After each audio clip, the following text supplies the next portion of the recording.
नमस्कार प्रिय दोस्तों, आज के इस छोटे से वीडियो में हम सीखने वाले हैं कि तत्वों का इलेक्ट्रॉनिक विन्यास कैसे करते हैं। तो सबसे पहले हम जानेंगे कि अब्बाउ के नियम से हम तत्वों का इलेक्ट्रॉनिक विन्यास कैसे करते हैं। जैसे हमारे यहाँ पे हेडिंग पड़ी हुई है कि तत्वों का इलेक्ट्रॉनिक विन्यास, तो हम जानेंगे पहले अब्बाउ के नियम से। अब्बाउ का नियम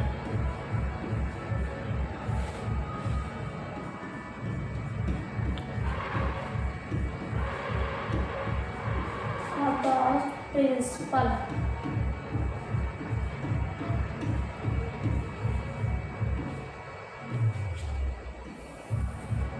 अब सबसे पहले हम जान लेंगे कि अब्बाउ का नियम कहते किसे हैं। और अब्बाउ का नियम जानने से पहले हम ये जानेंगे कि जो अब्बाउ का नियम है ये किसी साइंटिस्ट के नाम से नहीं पड़ा हुआ है। ये अब्बाउ का नियम साइंटिस्ट के नाम पर नहीं पड़ा, और जो अन्य नियम हैं तत्वों के इलेक्ट्रॉनिक विन्यास करने के लिए वो सब साइंटिस्ट के नाम पर पड़े हुए हैं। लेकिन ये जो अब्बाउ का नियम है ये किसी साइंटिस्ट के नाम पर नहीं, बल्कि ये जर्मन वर्ड है। इसका जो अर्थ होता है कॉन्स्टेंट, ये साइंटिस्ट के नाम पर नहीं पड़ा हुआ है। और अब यहाँ पे जानेंगे कि अब्बाउ का नियम क्या कहता है इलेक्ट्रॉनिक विन्यास में। तो अब्बाउ का नियम हमारा कहता है कि जब भी हम किसी तत्व का इलेक्ट्रॉनिक विन्यास करते हैं तो जो उपकोष में हम इलेक्ट्रॉन भरते हैं वो ऊर्जा को बढ़ते हुए क्रम में भरते हैं।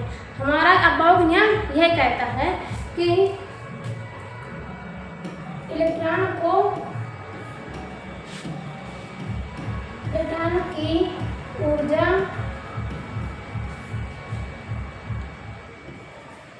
के बढ़ते क्रम में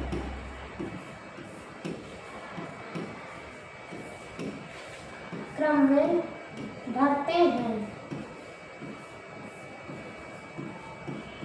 ये हमारा अब्बाउ का नियम कहता है।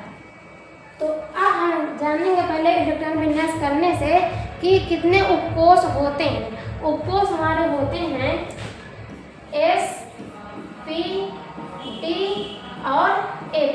ये हमारे 4 उपकोष होते हैं। अब हम इनमें जानेंगे कितने कक्षक होते हैं। जैसे कि हम देखें S ब्लॉक में कितने कक्षक होते हैं। तो S ब्लॉक में 1 कक्षक होते हैं। और यहाँ पे P ब्लॉक है, P ब्लॉक में कितने कक्षक होते हैं, इसमें 3 कक्षक होते हैं। और D ब्लॉक में हमारे कितने कक्षक होते हैं, 5 कक्षक, ये 5 कक्षक। और F ब्लॉक में हमारे होते हैं 7 कक्षक, 1 2 3 4 5 6, 1 2 3 4 5 6 7। अब ये हो गया। अब हम इसमें इलेक्ट्रॉन कितने भर सकते हैं ये जानेंगे। तो इस ब्लॉक में हम मैक्सिमम 2 इलेक्ट्रॉन भर सकते हैं। और P जो उपकोष है इसमें हम मैक्सिमम 6 इलेक्ट्रॉन फिल कर सकते हैं। इस तरीके से हम इलेक्ट्रॉन को फिल करेंगे। और D ब्लॉक में, D उपकोष में हम 10 इलेक्ट्रॉन भर सकते हैं ऐसे।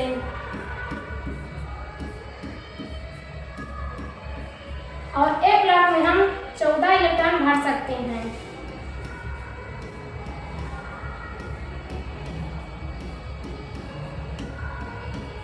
ये इस तरीके से हम भर सकते हैं।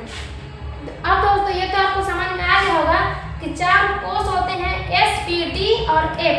और इसमें कक्षक कितने होते हैं, S उपकोष में 1 कक्षक, P उपकोष में 3 कक्षक, D उपकोष में 5 कक्षक और F उपकोष में 7 कक्षक होते हैं।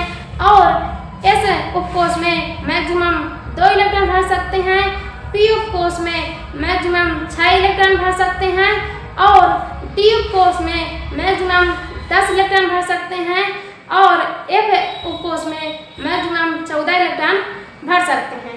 अब ये जानेंगे हम कि जो ये इलेक्ट्रॉन की ऊर्जा के बढ़ते क्रम में कैसे भरना, हमें कैसे पता चलेगा किसकी ऊर्जा कितनी है, तो इसको हम जानेंगे। अब तो दोस्तों ये आपको तो समझ में आ गया। हम इसे आप इरेज कर देंगे।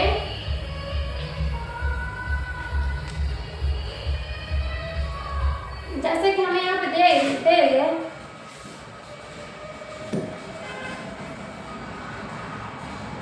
1s दे दे और यहाँ पे 2p दे दे हमें। एग्जाम्पल जैसे हम देखें तो अब यहाँ पे हमें ये दे दें तो हमें पता चल कैसे चलेगा किसकी ऊर्जा ज़्यादा है, किसकी ऊर्जा कि 1s का ऊर्जा ज़्यादा है कि 2p का ऊर्जा ज़्यादा है। इसके लिए एक n+l का रूल होता है, ये रूल होता है। अब हम इसे जानेंगे ये होता क्या है। जो n होता है द्विगांशी क्वांटम संख्या होती है, द्विगांशी क्वांटम संख्या।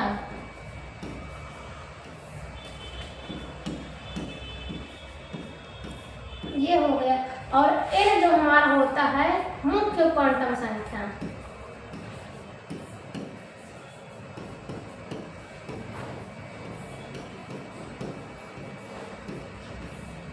अब हम इसे निकालना देखेंगे। तो सबसे पहले निकालने से पहले हम ये जान लेंगे कि S, P, D और F में जो द्विगांशी क्वांटम संख्या का मान होता है ये कितना होता है।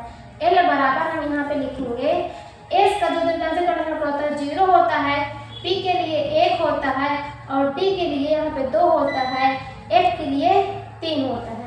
ये हमें याद रखना पड़ेगा कि द्विगांशी क्वांटम संख्या S के लिए 0 होती है, P के लिए 1 होता है, D के लिए 2 होता है और F के लिए 3 होता है।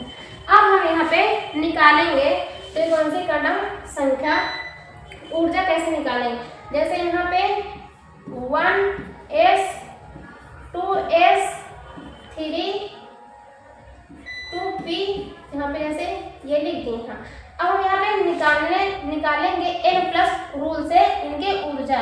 तो n हमारा ये होता है, n कितना है 1 है प्लस अब s जो है इसका द्विगांशी क्वांटम संख्या l, यहाँ पे s का मान कितना होता है 0 होता है, यहाँ पे 0 लिख देंगे। अब इसी तरह n हमारा 2 है, s l के लिए s का मान कितना है 0 है, यहाँ पे 0 लिख देंगे।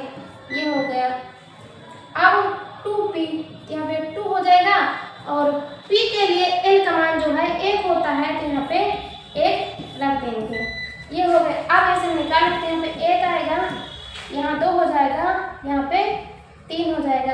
अब हम इसे क्रम में कैसे लगाएंगे यहाँ पे ये देखना है। तो यहाँ पे देखिए पहले क्या आएगा, सबसे ऊर्जा इसकी कम है ये, उसके बाद ये है, उसके बाद ये है। तो यहाँ पे लगा देंगे हम, यहाँ पे लगाएंगे 1s, उसके बाद 2s, उसके बाद 2p, ऐसे हम क्रम में लगाते हैं। अब दोस्तों उम्मीद है कि आपको n+ रूल समझ में आ गया होगा। तो अब हम निकालना बताएंगे तत्वों का इलेक्ट्रॉनिक विन्यास।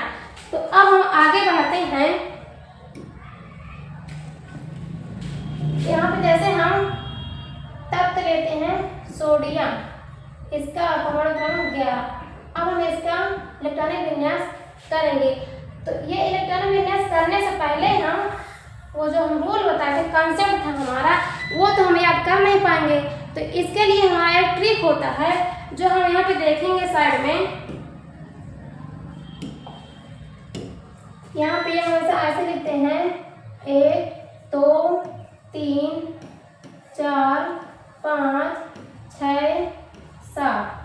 फिर यहाँ पे जाएंगे 2 3 4 5 6 7, उसके बाद 3 4 5 6 फिर 4 5। इस तरह से हम पहले यहाँ पे बना लेंगे structure S S S S। फिर इस लाइन में P,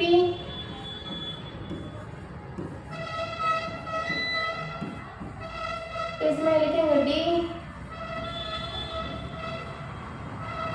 और इसमें लिखेंगे 1। अब हम इसे गोला कर लेंगे।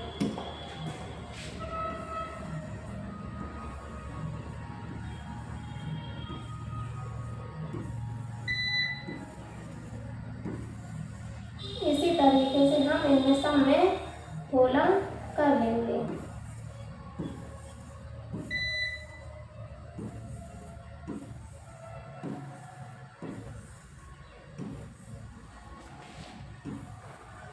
अब ये गोला होगा तो यहाँ पे अब हम तीर का निशान लगाएंगे। तीर का निशान हम ऐसे लगाएंगे, ये इसके आगे खत्म हो गया, फिर यहाँ पे जाएंगे ऐसे, ये अगर फिर खत्म, फिर यहाँ पे ऊपर जाएंगे, ये ऐसे बनाएंगे, फिर यहाँ पे खत्म, फिर ऊपर जाएंगे। अब इसे ऐसे बनाएंगे, उसके बाद फिर यहाँ ऊपर जाएंगे, ये ऐसे आएंगे, फिर यहाँ पे जाएंगे इस तरीके से, उसके बाद फिर यहाँ पे ऐसे जाएंगे, ये फिर आएंगे। अब इसके बाद ऐसे, ये इस तरीके से हम याद करेंगे, ठीक है हमारे लिए। तो अब हम इसे लिखेंगे कैसे, तो हमारे यहाँ पे हो जाएगा 1s, फिर 2s, उसके बाद 2p, यहाँ पे देखिए 2p, यहाँ पे फिर इसका 3s है। अब 3s के बाद खत्म हो गया, तब फिर यहाँ पे जाएंगे, तो यहाँ पे जाएंगे तो क्या हमारा 3p। अब उसके बाद 3p के आगे क्या 4s है, यहाँ पे लिखेंगे 4s। इस के बाद अब 4s यहाँ खत्म हो गया, फिर यहाँ पे जाएंगे तो यहाँ पे हो जाएगा 3d। उसके बाद 3d के बाद 4p आएगा, तो यहाँ पे 4p लिखेंगे। इस तरीके से हमारा क्रम चलता है, ये हमारा ट्रिक होता है। अब हम यहीं से देखेंगे, यहाँ पे हम करेंगे जो हम ये तक लिए हैं इसके इलेक्ट्रॉनिक विन्यास। तो यहाँ पे पहला लिखेंगे 1s। अब s में हम पहले बता चुके हैं कि मैक्सिमम कितने इलेक्ट्रॉन भर सकते हैं, तो मैक्सिमम इलेक्ट्रॉन हम 2 भर सकते हैं, तो यहाँ पे 2 इलेक्ट्रॉन भर देंगे। अब उसके बाद 1s के बाद फिर यहाँ पे खत्म होगा, अब यहाँ पे जाएंगे 2s आएगा, तो यहाँ पे 2s। उसके बाद कितने इलेक्ट्रॉन भर सकते हैं, 2 इलेक्ट्रॉन ऐसे भर सकते हैं। फिर अब 2s के बाद यहाँ पे आगे खत्म हो गया, फिर पीछे जाएंगे, क्या आएगा 2p आएगा, तब यहाँ पे 2p लिखेंगे। अब हम p उपकोष में कितने इलेक्ट्रॉन भर सकते हैं ये पहले भी हम बता चुके हैं, तो 6 इलेक्ट्रॉन माध्यम हम भर सकते हैं। तो ये अब हमारे इलेक्ट्रॉन कितने 2, 4 और 6, 10 हो गया। अभी 1 इलेक्ट्रॉन और भरना। अब यहाँ पे देखेंगे 2p के बाद हमारा आता है 3s, तो हम यहाँ पे लिखेंगे 3s। अब कितने इलेक्ट्रॉन बचे हैं 1 इलेक्ट्रॉन। अब 2, 4 और 6, 10 हो गया और यहाँ पे 11 हो गए। ये हमारा इलेक्ट्रॉनिक विन्यास हो गया। इसी तरह से हम इलेक्ट्रॉनिक विन्यास तत्वों का करते हैं। तो दोस्तों उम्मीद है कि ये हमारी वीडियो आप लोगों को पसंद आई होगी, और जो भी साथी हमारे नए हैं चैनल में ज़रूर जुड़ें, सब्सक्राइब करें और वीडियो को लाइक करना ना भूलें। आज के लिए इतना ही, मिलते हैं अगली वीडियो में। धन्यवाद।